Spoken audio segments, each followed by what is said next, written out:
Assalamualaikum warahmatullahi wabarakatuh. Perkenalkan, nama saya Dian Mujahidah dengan NIM 17124999703. Kali ini saya akan mempresentasikan mata kuliah Rekayasa Periranti Lunak atau biasa disebut juga RPL. Tujuannya adalah memperkenalkan penggunaan perangkat lunak, bahasa pemrograman untuk mengimplementasikan struktur data, tipe data abstrak, dan list berkaitan dengan linear. Yang kedua, praktik dapat menerapkan teknik komunikasi dan pemodelan sistem untuk memahami sistem yang dibangun. Yang ketiga, praktik dapat mendokumentasikan Software Requirement Specification atau SRS dan mampu menerapkan pemodelan fungsional. Yang terakhir, ada praktikan dalam melakukan review dokumen analisis.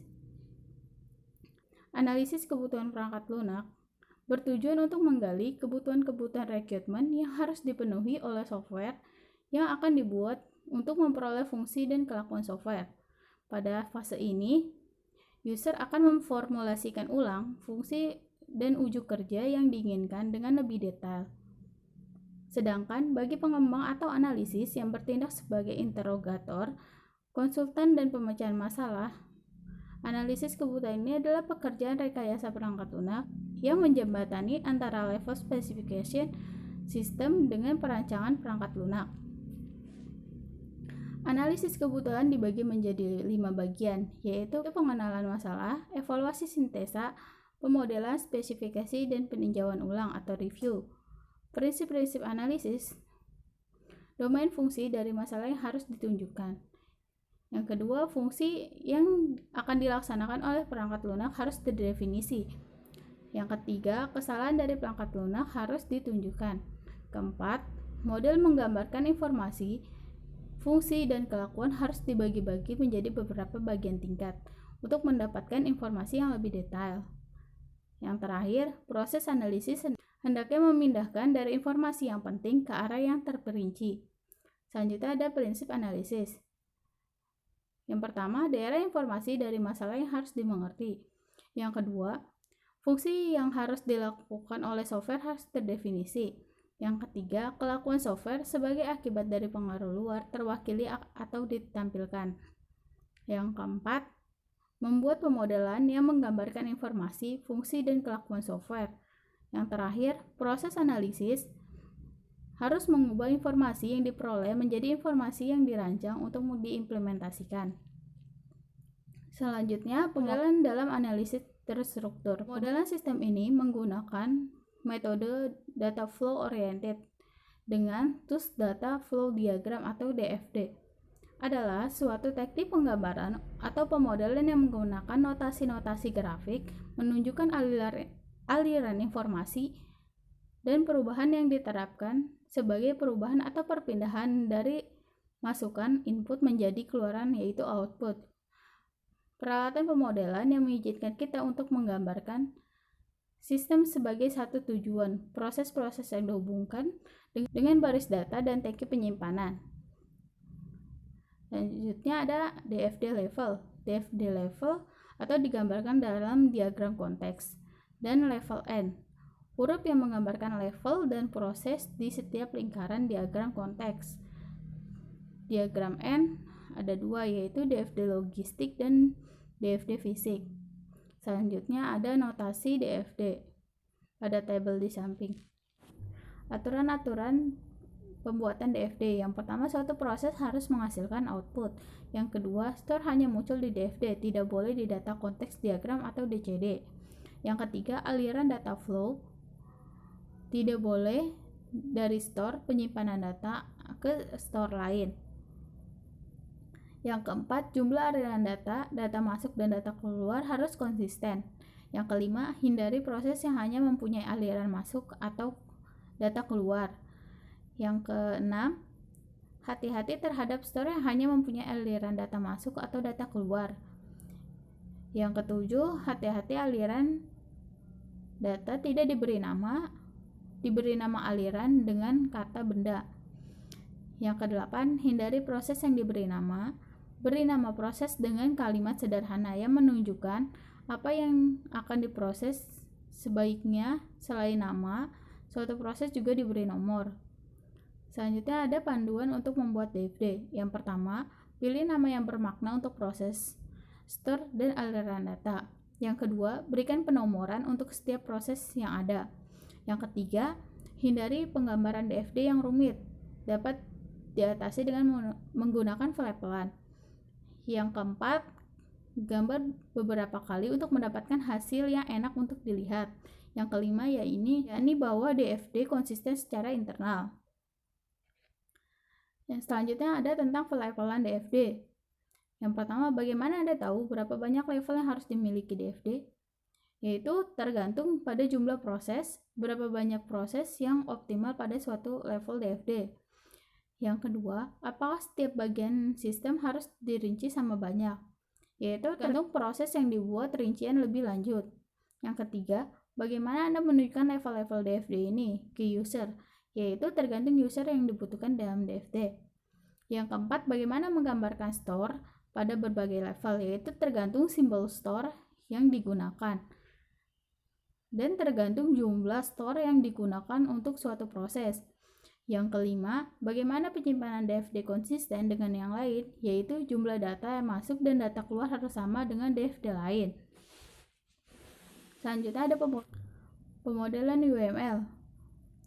Unified Modeling Language adalah sebuah bahasa yang menjadi standar dalam industri untuk visualisasi, merancang dan mendokumentasikan sistem piranti lunak. UML menawarkan sebuah standar untuk merancang model sebuah sistem.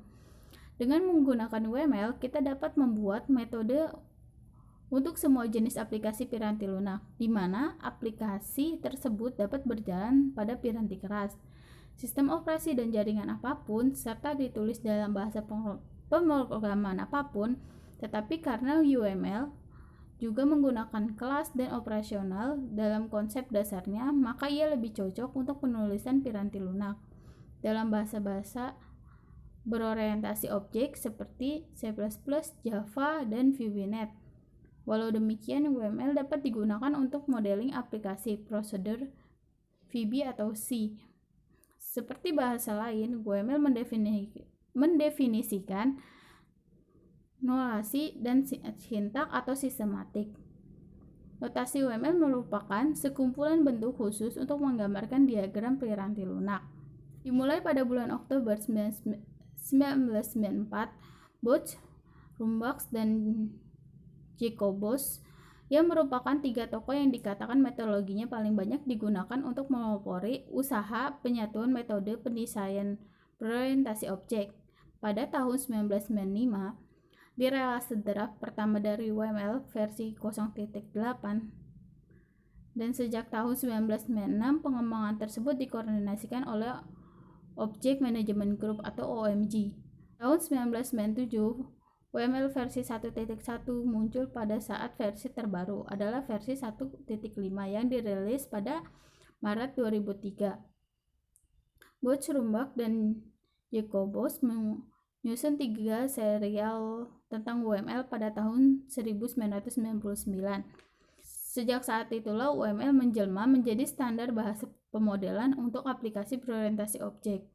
Kesuksesan suatu pemodelan piranti lunak ditentukan oleh 3 unsur yang kemudian terkenal dengan sebuah segitiga sukses atau the trial of 4 success. Ketiga unsur tersebut adalah pemodelan notasi, proses, dan tools yang digunakan. Kami notasi pemodelan tanpa mengetahui cara pemakai yang sebenarnya. Proses akan membuat proyek gagal, dan pemahaman terhadap metode pemodelan proses disempurnakan dengan penggunaan tools yang tepat. Selanjutnya adalah konsepsi dasar UML. Bisa dilihat di gambar di samping. Selanjutnya ada use case diagram yang menggambarkan interaksi antara aktor dan proses atau sistem yang dibuat. Use case diagram mempunyai beberapa bagian penting, yaitu aktor, use case, unidirectional, association, atau generalization. Aktor merupakan bagian dari use case yang bertindak sebagai subjek atau pelaku dalam sebuah proses. Selanjutnya ada use case.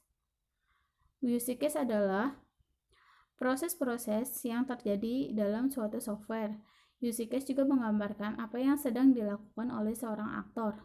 Selanjutnya ada relasi. Relasi menggambarkan hubungan antara aktor dan use case. Relasi-relasi tersebut dapat dibagi menjadi 3, yaitu unidirection association, generalization, dan dependensi. Berikut adalah contoh dari use case diagram. Selanjutnya, dokumen yang terlibat dalam fase analisis atau spesifikasi, yaitu IRS, Interface Requirement Specification, yang menjelaskan sistem secara global serta kaitannya dengan lingkungan sekitar. Selanjutnya ada SRS, Software Requirement Specification, yang menjelaskan sistem secara detail termasuk fungsi-fungsi atau proses yang dipenuhi. Selanjutnya ada CSP, Control Specification, yang digunakan untuk mengidentifikasi bagaimana pelaku software ketika suatu kejadian atau sinyal kontrol mulai terjadi, dan proses apakah yang diaktifkan sebagai konsekuensi terjadi suatu kejadian. CS pitch selalu hubungan dengan control bar. Selanjutnya ada PS pitch, Process Specification, deskripsi tentang apa yang terjadi dalam proses level di bawah ini pada suatu diagram aliran data disebut dengan mini-PES, Miniature Specification. Spesifikasi ini adalah mengidentifikasikan antara apa yang harus dilakukan untuk mengubah aliran masuk, yaitu input, menjadi output, yaitu keluaran. Selanjutnya ada macam-macam alat untuk spesifikasi proses, yaitu Structured English adalah bagian dari bahasa Inggris dengan pembatasan pada kalimat yang dipakai dengan cara dalam hal pemakaian kalimat di sini dikenal juga dengan sebagai PDL, Process Design Language, dan PSL, Program System Language. Kalimat data structure English bisa berupa persamaan aljabar. Selanjutnya ada pre-coding atau post-coding, kondisi awal dan kondisi akhir. Digunakan untuk menggambarkan fungsi yang harus ditangani oleh sebuah proses tanpa bertanya tentang algoritma atau prosedur yang digunakan. Selanjutnya ada narrative English adalah pemaparan specification dengan menggunakan kalimat bahasa Inggris sebagaimana mestinya.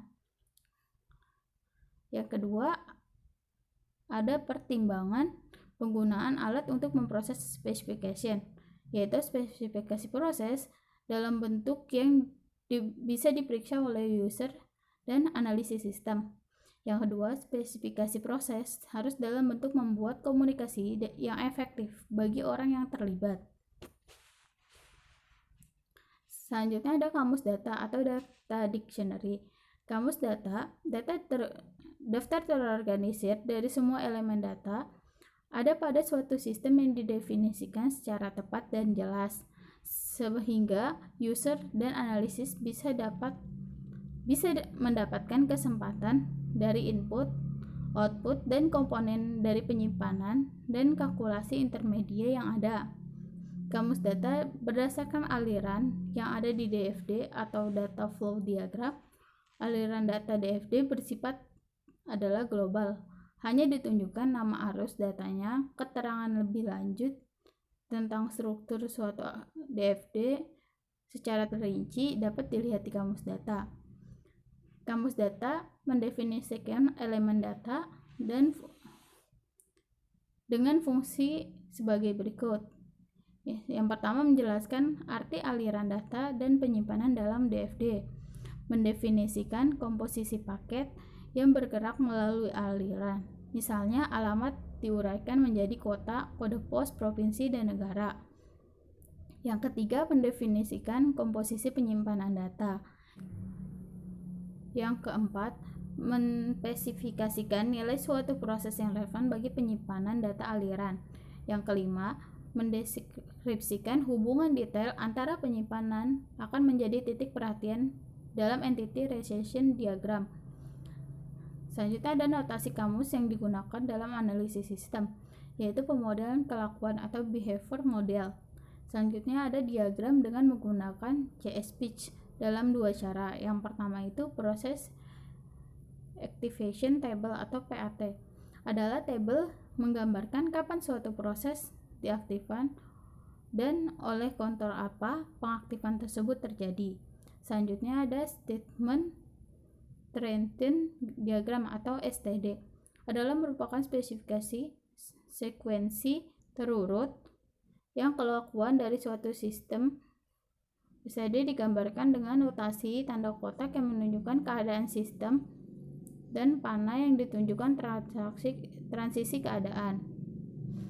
Selanjutnya ada SRR, Software Requirement Specification, adalah akhir dari proses analisis.